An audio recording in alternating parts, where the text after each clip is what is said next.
পাকিস্তানের বিপক্ষে সিরিজের সবচেয়ে গুরুত্বপূর্ণ ম্যাচের আগে হঠাৎ করেই বড় ধাক্কা খেলল বাংলাদেশ দল। অনুশীলনের মাঝপথেই ব্যথায় নেট ছেড়ে বেরিয়ে গেলেন ওপেনার সাদমান ইসলাম, আর এরপরই বদলে গেল পুরো স্কোয়াডের চিত্র। শেষ টেস্টের আগে নতুন মুখ যোগ করেছে বিসিবি।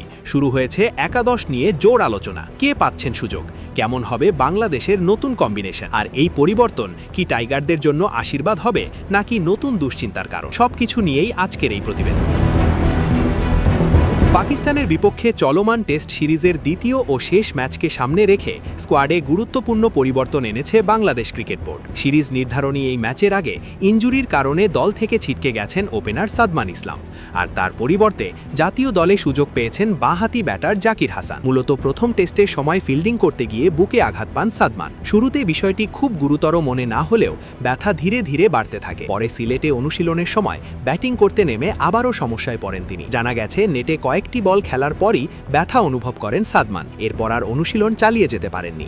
দ্রুত নেট সেশন ছেড়ে বেরিয়ে যান তিনি। জাতীয় দলের ফিজিও বায়োজিদুল ইসলাম জানিয়েছেন, সাদমানের বুকের ব্যথা পুরোপুরি না কমায় তাকে দ্বিতীয় টেস্টে খেলানো ঝুঁকিপূর্ণ হয়ে যেত। তাই মেডিকেল টিমের পরামর্শেই তাকে বিশ্রামে রাখার সিদ্ধান্ত নেওয়া হয়েছে। সাদমানের অনুপস্থিতি বাংলাদেশের জন্য অবশ্যই বড় ধাক্কা, কারণ সাম্প্রতিক সময়ে টেস্ট ক্রিকেটে ওপেনিং পজিশনে বেশ ধারাবাহিক ছিলেন তিনি। নতুন বল সামলানো এবং ইনিংস গড়ে তোলার ক্ষেত্রে দলের অন্যতম নির্ভরতার নাম হয়ে উঠেছিলেন এই বাঁহাতি ব্যাটার। তবে টিম ম্যানেজমেন্ট খুব দ্রুতই বিকল্প হিসেবে দলে রেখেছে জাকির হাসানকে। ইতোমধ্যেই তিনি সিলেটে দলের সঙ্গে যোগ দিয়েছেন এবং অনুশীলনও শুরু করেছেন। জাতীয় দলের হয়ে আগেও টেস্ট খেলেছেন জাকির, বিশেষ করে অভিষেক ম্যাচে সেঞ্চুরি করে আলোচনায় এসেছিলেন তিনি। ফলে বড় ম্যাচের চাপ সামলানোর অভিজ্ঞতাও আছে তার। এখন প্রশ্ন হলো, দ্বিতীয় টেস্টে বাংলাদেশের একাদশে কী ধরনের পরিবর্তন দেখা যেতে পারে। ওপেনিংয়ে মাহমুদুল হাসান জয়ের সঙ্গে জাকির হাসানকে দেখা যেতে পারে। অন্যদিকে মিডল অর্ডারে থাকছেন মুমিনুল হক, মুশফিকুর রহিম ও লিটন দাসের মতো অভিজ্ঞ ব্যাটাররা। বোলিং বিভাগেও রয়েছে ভারসাম্য।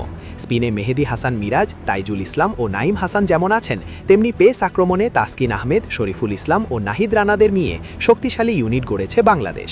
সব মিলিয়ে সিরিজের শেষ টেস্টের আগে ইনজুরি কিছুটা দুশ্চিন্তা বাড়ালেও নতুন সুযোগ পেয়েছেন জাকির হাসান। এখন দেখার বিষয়, এই পরিবর্তন বাংলাদেশের জন্য নতুন সম্ভাবনার দরজা খুলে দেয় নাকি সাদমানের অনুপস্থিতি মাঠে বড় প্রভাব ফেলে।